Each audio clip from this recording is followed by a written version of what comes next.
welcome. My name is Obed Figueroa. So I am the host of Lessons Learned. And so I'm happy today to bring another physician to you so that you can learn from his wisdom, from his experience. So I am welcoming Dr. Raji Akileh. He is from Orlando, Florida, and a recent graduate of osteopathic medicine. He first attended undergrad at the University of Central Florida in Orlando and majored in biology. He then enrolled in a doctoral study at West Virginia School of Osteopathic Medicine, graduating this May of 2021. Dr. Akileh is passionate about helping others overcome hardships. He decided to pause his medical training after graduation to pursue a business idea that developed during medical school, to which we'll learn more about. So thank you. Thanks for sharing some of that with our listeners. Okay, so again, I thank you for your time. What I wanted to do is just go through some speed questions with you as a means to get to know you a little bit more than the sciences, and discussions of that. So if you can give me your first thought as we fly through, and then we'll proceed, all right? Okay. All right, so PC or Mac? PC. Android or iPhone? iPhone. Interesting. Your favorite season? Favorite season would definitely be summer. Summer, okay. Favorite vacation spot? Florida Keys. Okay. What about your favorite restaurant? Favorite restaurant, there's this place called Cedars. It's a Mediterranean restaurant over in Central Florida. Food? Favorite food, Mediterranean food. Now, is there like a dessert or a food where you feel guilty after you eat it, if you even think like that? It's depending on what I'm currently doing with my life. If I've just been sitting around eating unhealthy and then I eat chocolate, then I would feel guilty. But for the most part, I usually have no guilt after having like a chocolate cake or something like that. There's nothing wrong with that. Alrighty. Your favorite TV show? I would say Dragon Ball Z would be like the TV show, or Prison Break, one of those two shows. Those were both good shows. Okay. You got a favorite movie? Favorite movie? I'm a little, embarrassed to say it, but What Dreams May Come. It's a beautiful movie. Robin Williams. It was done about in the 90s. I've never came across a movie that actually connected to the human spirit so deeply. So I never saw that, so I'm definitely gonna check that out. Do you have a favorite music genre? Favorite music genre, I would say, is rap. Okay. Favorite color? Favorite color, it's tie, red and black. I like both of those. Okay. Is there a book that just, resonates with you, that you really like, your favorite book? Yeah, 1,000 Splendid Suns. It was a very beautifully written book, and I would say one of the only few books that I couldn't put down once I started reading it. All right. In terms of school, if you think about high school, did you have a favorite teacher? I enjoyed all my teachers about equally the same. That everyone was all instrumental in getting me to where I was today. So I can't say, pick out a particular teacher, but I am thankful for all the different teachers that helped me along the way. Would you say the same for undergrad? Undergrad was actually really interesting. I can definitely pick out a few that really were key in shaping my development. There's Dr. Arteaga from the time I went to community college. And he was very fun to be with, very, very inspiring, all the way up to Dr. Flory, who was at UCF's honors physiology course that I took there. Okay. Interesting. So I want to make sure we talk about that undergrad, that community college to transferring to an upper level college. All righty. Well, thanks so much for sharing that. Thanks so much. All right. So we'll take that dive now. And so what I would want to do is begin at the high school level. Well, let's first start, because it may have been sooner for you. When did you originally begin thinking about going into the sciences, and in particular, your interest in becoming a doctor? When did that start? The seeds were initially planted into my head, I would say as early as 5 years old. I've always had some sort of experience with the medical field due to family members. They've had, several of them have had head and neck cancers. And so, you know, they were always receiving treatments and so forth, and they were sick. And so, you know, I've come to, you know, become intimately involved with the doctors as I was growing up, and, you know, going through my younger ages. You know, my mom was a single mother, and she made a lot of sacrifices. But one thing that we were unable to do was go to the doctor's office very frequently, you know, as much as we should have. She took us as much as she was able to. So every time going to the doctor's office, it was almost seen as like a treat. And so, you know, I would always be fascinated by all the posters all over the wall, the human body and so forth. And it was just something that I always enjoyed going to when I was younger.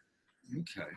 So now you enter into high school and you're having that experience. And so I'm curious for our listeners as well, what was happening during that stage, you know, as your interests going into the sciences? Tell me about what was that experience? Yeah.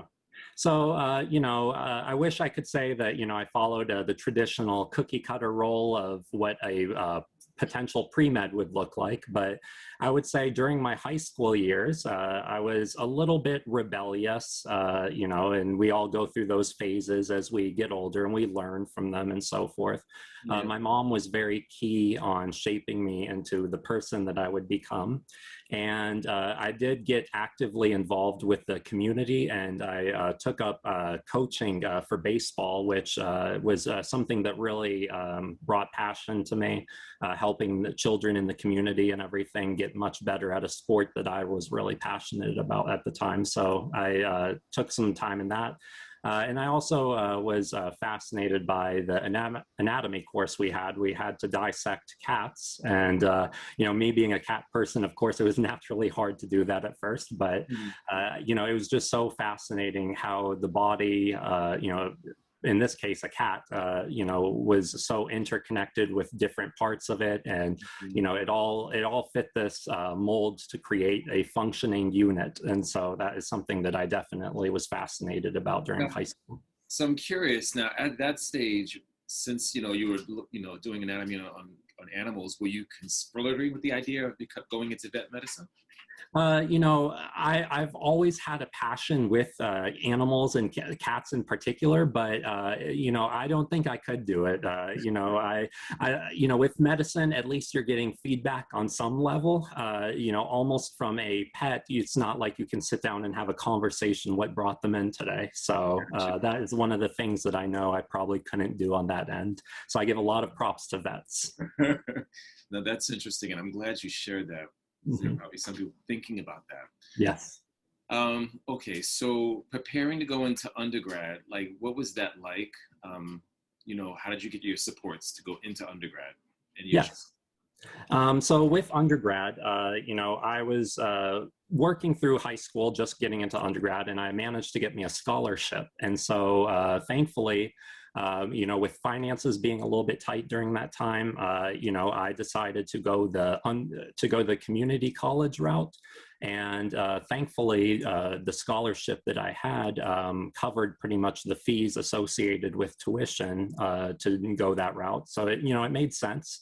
You know, I became very involved academically at that point. And, you know, I joined the honors program there at the community college. And it was a very good experience, you know, more humbling than I would have imagined it to be. I feel that it gave me a solid foundation, and it taught me to really value the education that I was receiving. You know, some people, unfortunately, can go straight from high school into a major university, and they may not have some of those same humbling experiences, you know, as opposed to going to a community college. Assumption that community college is not going to challenge you as much, and that's Yeah. the case.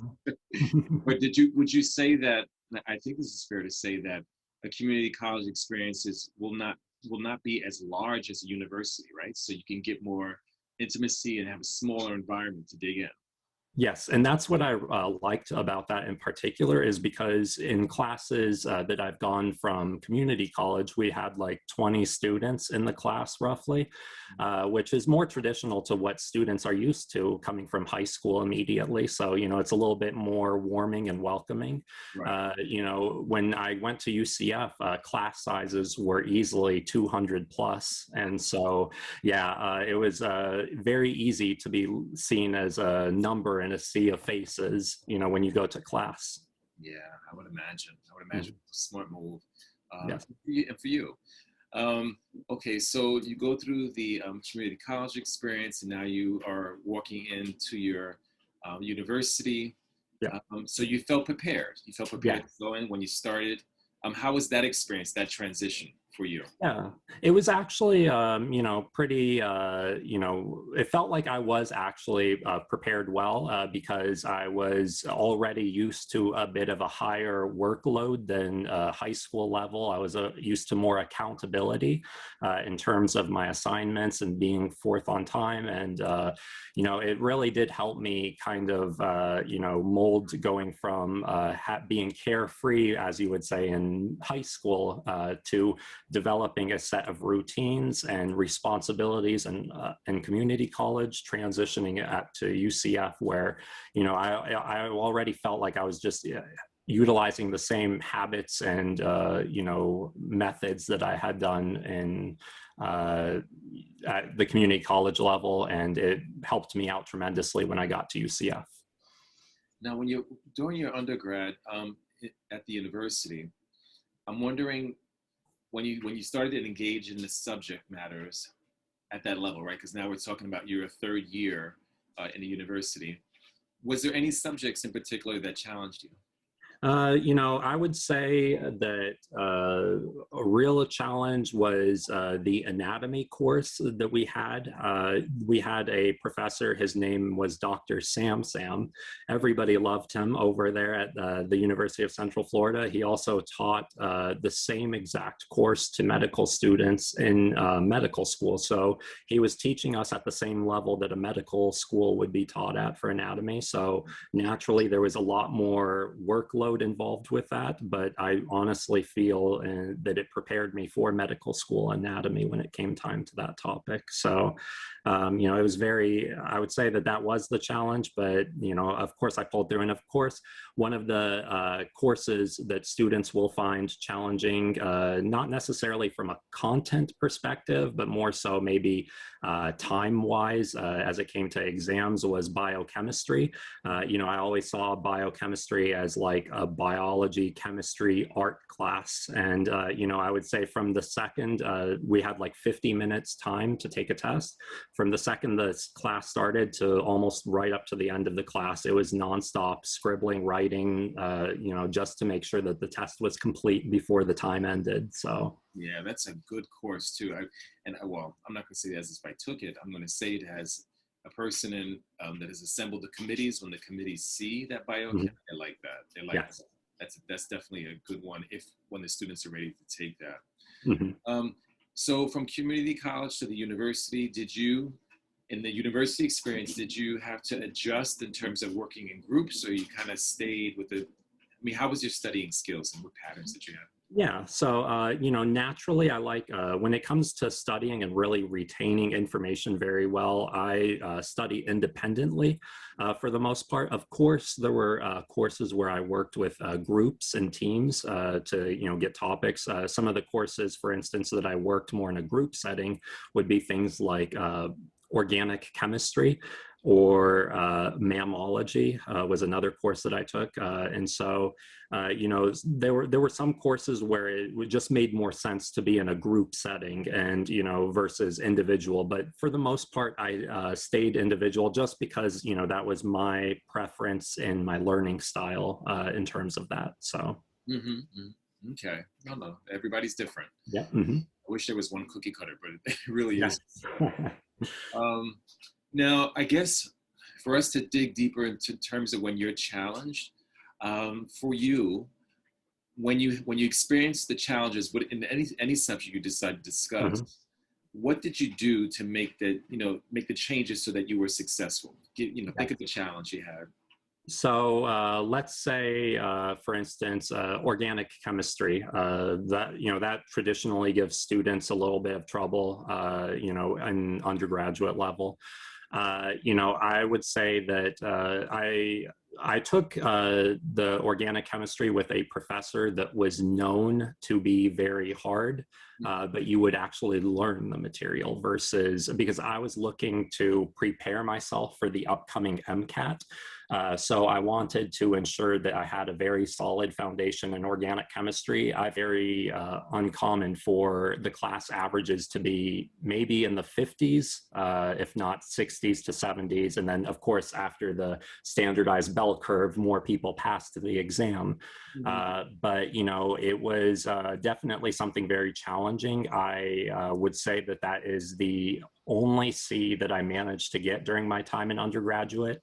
And so organic chemistry won. And I had a choice once I received my C. Do I go back and take organic chemistry 2 with the same professor and potentially risk another C on my transcript? Or do I take in another easier professor? And, my mindset was that, I did not enter pre-med to take the easy route out. I understood the amount of hard work that it's going to take, and I was determined that I would become one of the students who obtained an A. And so I would say that I enrolled in that same professor. What I did was I spent more time really committing to practicing problems. I feel like, practice is, repetition is the mother of learning, or however that saying goes. But, I would say that out of a class of 200 something students in organic chemistry 2, there were only 5 A's and I was one of them. So, I went from having a C to redeeming myself as having an A with the same professor. And that was a moment of, something I felt very proud about. Yeah, there's so much, there's lessons, intended to be learned. How do you figure that out? That truly is our goal. Is how does one figure it out when you're stuck in a situation where you want to do better, but you don't have the skills or techniques. So I appreciate you sharing that. See if it speaks to some people. Okay, so you mentioned the MCAT, so absolutely. I want to talk about that for a moment. So you felt that you had done the work to be prepared for the MCAT. Did you take it more than once? Yes, I did. The MCAT, I took the old MCAT, which is the one before the psychology and the biochemistry was really emphasized heavily on it. Now with that one, I did very, very well on the physical sciences and the biological sciences. But for some reason, even though English is my primary language and I haven't spoken any other language besides English, with the exception of broken Arabic, I would see that my score for the English portion of it was, I would say low and enough to potentially off-road my chances of getting into medical school. And, I took it one more time. And unfortunately, I don't know how it happened, but I got a better score on my MCAT, but I retained the same score for the reading portion. And so, I could have given up my journey, but I decided to take the leap of faith, and I decided to bolster and improve a lot of my extracurricular activities. I improved the amount of hours that I volunteered at Give Kids the World, as well as my volunteer work at the hospital as well, and really improved whatever area I could. And I'm thankful that I did that. Okay. Again, good to hear this. And so beyond your university experience, did you do any graduate work or upper level work? Beyond the university, like research work during my time there? Academic studies. You didn't do any master's work at all, right? No, I didn't pursue a master's degree after. But that is a good route, though, to go. Yeah, if you need to, boost, as you said. And so you did the biochem within your undergrad work. Any other upper level sciences that you take? As far as that, I've of course done all the organic chemistries, biochem. I wanted to take some of those more applied chemistry courses, but I needed some other calculus as a prereq, and at that time I was maxing out on credits, so I decided to, postpone that. Gotcha. Okay. Well, good. Obviously, it paid off. Mm-hmm. You got into medical school. So are you the first in the family to go to medical school? Yes, I am. In terms of strategizing to get into medical school, who was key in helping you do that? As far as that, what I relied on was I relied very heavily on, being diligent in terms of creating a plan. So what I did, I'm very systematic. And so I basically took down all the potential schools that I would be applying to during that time. And I would go to their admissions page. I would see what some of the averages, the students are that, who are currently entering. I would look at some of their prerequisites to entering the programs and just kind of line things up. And I would prioritize, interviews based on, chances of obtaining a position there.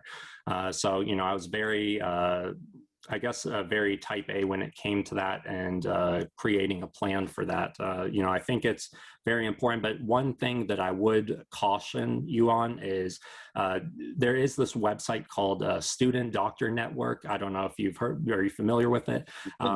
It has a lot of good information on it, but I would caution students and potential people researching that there are some pessimistic people on there. So don't ever let what someone says on there deter you from pursuing your dreams. If you want to make it work, you'll have to figure it out.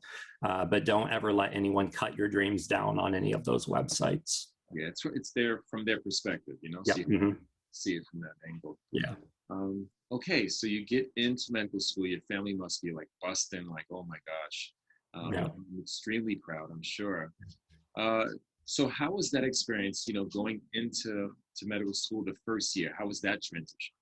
Yeah, so the first year, it was I would say the initial orientation and everything, you felt with an overloaded sense of joy as you were going through orientation, and you were having all these glorious visions about how you were about to be X, Y, and Z as a physician and so forth down the road.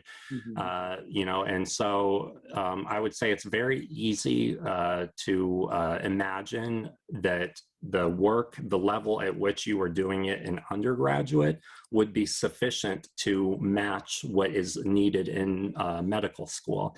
And if you try and model that, you will fall back behind very fast in medical school.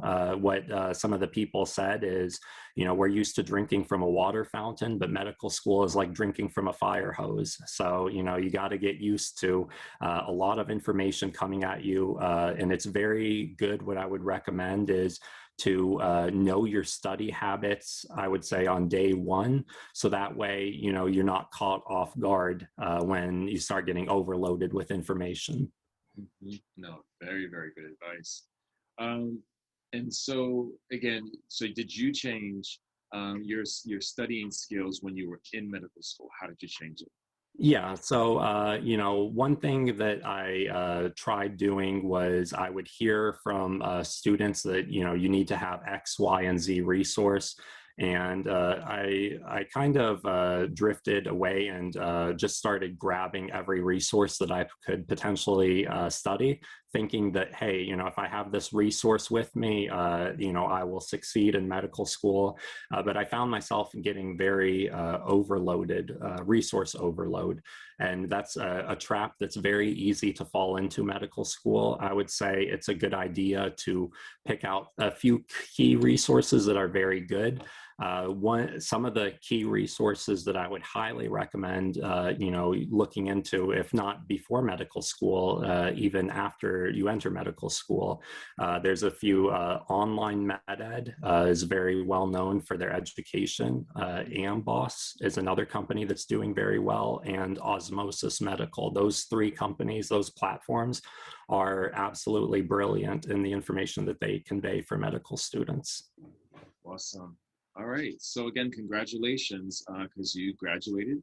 Yes. From medical school. So that definitely is an achievement. Mm-hmm. So explain to us, because in your intro and discussion with you, you said that you decided to pause going further. Before becoming a licensed physician, could you explain, now that you hit this pause, what would be the next steps for you so they can learn this? So let's say if I were not to hit a pause right here and I were to go the traditional route, the traditional route would be me entering a residency program, whether it be in internal medicine, pediatrics, OBGYN, surgery, whatever residency a student would desire to be in.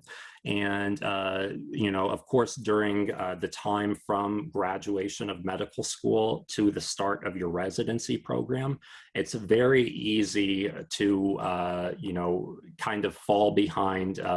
Yes, you deserve to celebrate. Yes, you deserve to relax and catch up on the important people in your life. But one thing that will help set you apart from other residents when you enter the program is how well you've prepared before residency, because they expect you to hit the ground running in residency on day one. And, there's a huge learning curve, that must be overcome once you get into residency. We learn the basics, and it's scary to say this, we learn enough information to at least be able to handle a residency, but we don't necessarily learn real world medicine and all the nuances and intricacies. There's a big difference between academic medicine and real world medicine. And you will start to see that in years 3 and 4 of medical school. Okay, great. And so if you wouldn't mind, your decision to pause, what is your thinking, and then where are you going? Yeah. So, I've always envisioned myself to enter somewhere into the field of oncology, and at some point, I do perceive that I will return back to residency. I didn't fully anticipate ever entering medical school that I would, choose to go the entrepreneurial route. There is something in medical education currently that I see, could be improved and increase outcomes for future physicians. And there is a looming physician shortage that's coming up that, for years we've heard that by X year, we're going to see this many doctors be in short, and we don't know how we're going to meet these demands. That's a complicated issue, unfortunately, because a lot of these residency programs that, help take on medical graduates, they are not being funded by Congress. And so, while at the same rate, new medical schools are being built faster than funding is being provided for programs. So I do see, a system that is a little bit flawed, but can definitely use some improvement. And so one of the things in addressing this problem I envisioned was, I was like, how do I become more than just a face in a sea of doctors that go yearly to Congress to try and advocate for, doctors' rights and, programs being created for doctors. And if I were to just go the traditional route and I were to see myself advocating, I would essentially just be another face in the crowd. And I wanted a little bit more leverage when I address this issue. So I feel that pursuing this route and potentially improving medical education at the same time will give my name a little bit more credibility when it comes time to address this issue. And I do have a program in mind that I feel would meet this demand. It's going to be very, complicated and long, but, nothing worth it was ever easy. So. Awesome. Well, good luck with that. Good luck with Yes, that. thank you. To learning more as you progress. I do have a question, and let me know if my concern is not so much, because you mentioned the transition going into residency, that they expect you to hit the ground running. Yep. So you putting a pause and pivoting. Mm-hmm. Are you concerned that what you have built up will lose some knowledge or momentum, or as when you return back? Like, how will you handle that? Yes, and so that actually has come to my mind, and that is definitely a valid concern, and definitely something that needs to be mentioned.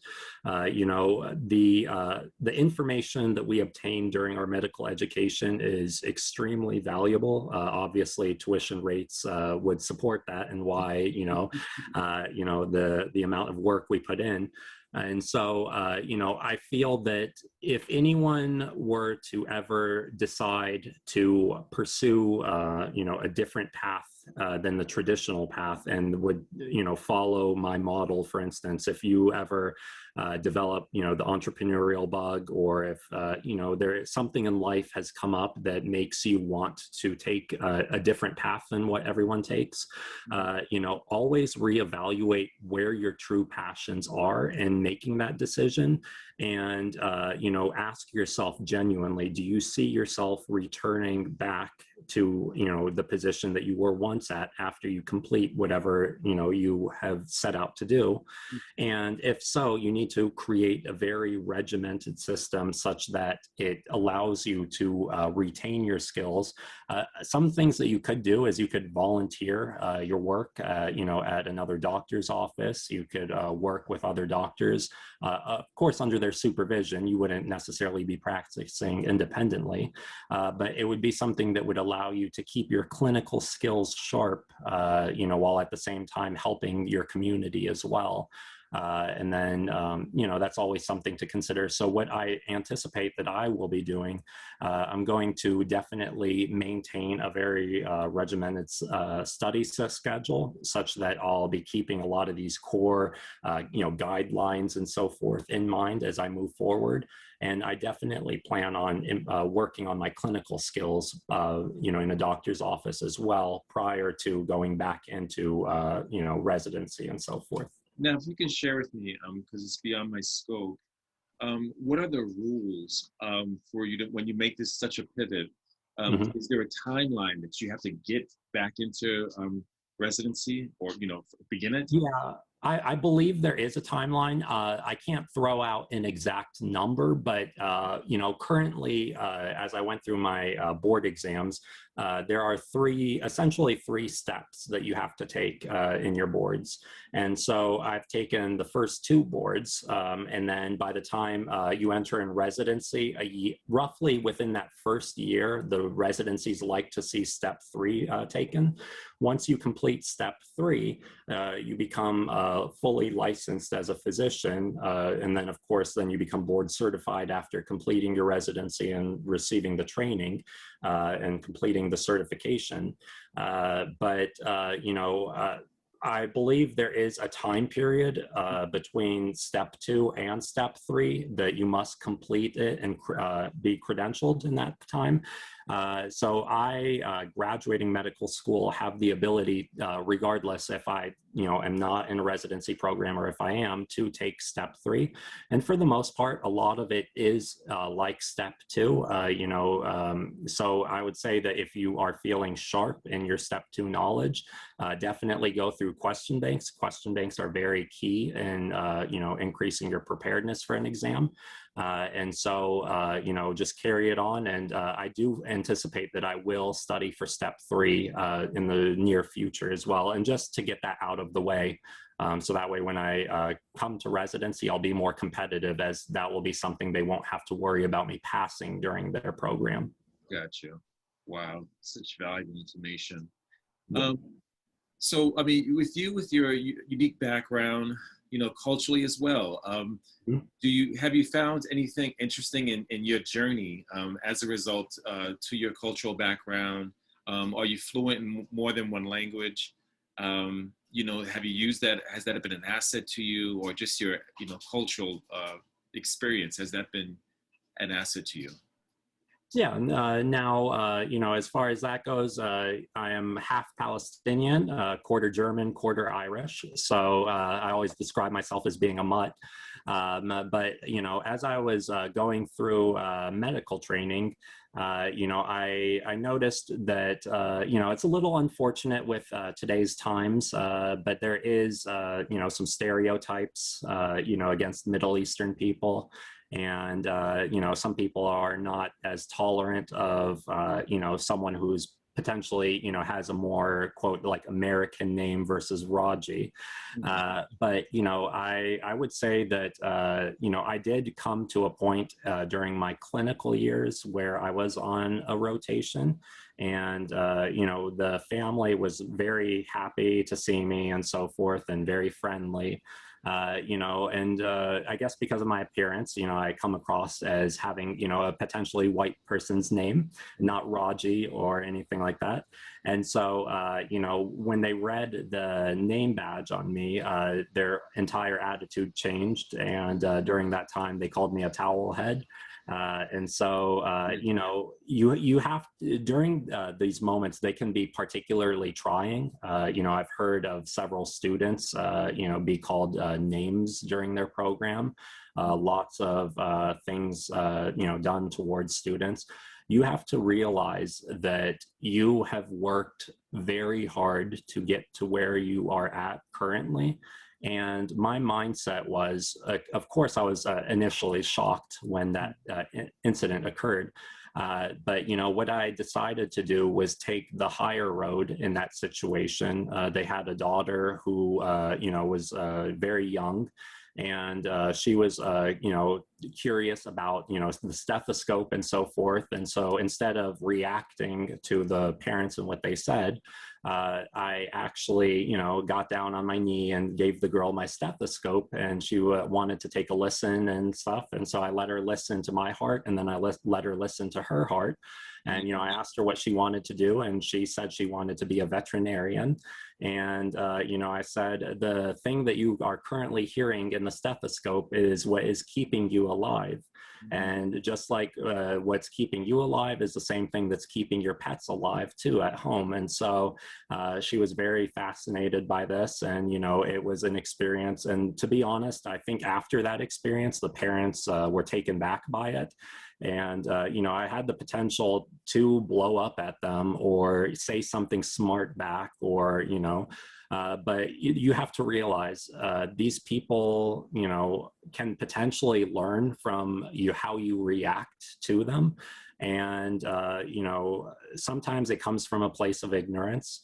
And you have to think, you worked very hard to get to this point. Why give the person the satisfaction knowing that they impacted your education, potentially getting you removed from the program because you decided to say something, back to them or react in a particular way?